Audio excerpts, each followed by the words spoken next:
Mardi 18 novembre 2025, c'est un grand plaisir de vous retrouver, amis téléspectateurs de Ducoin TV. Bonjour.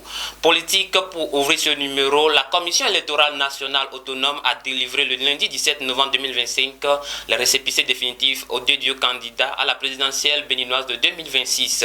Mariam Tchabi Talata pour le compte de la mouvance et Paul Onkwe et son collègue Roch Mwanou de la FCBE se sont rendus au siège de la Sénat pour recevoir donc les récépissés.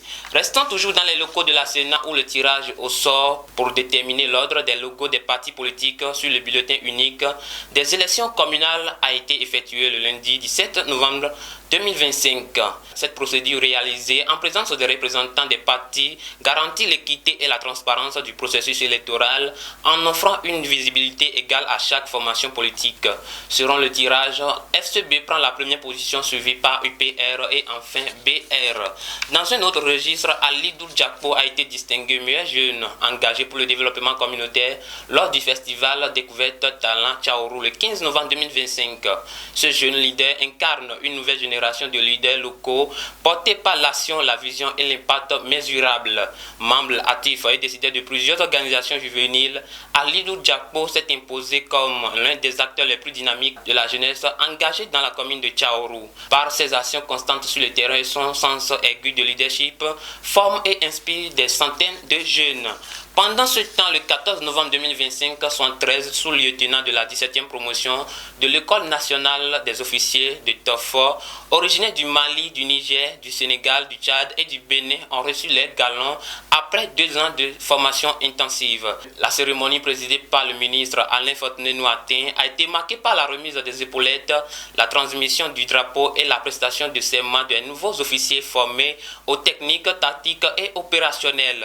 Cette promotion symbolise la coopération régionale entre les pays participants unis pour renforcer la sécurité et la stabilité dans la région.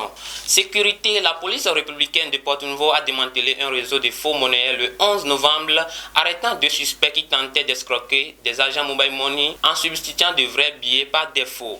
Les forces de l'ordre ont saisi au total 193 millions de francs CFA en fausses coupures de 10 000 ainsi que du matériel compromettant, téléphone et 4 SIM.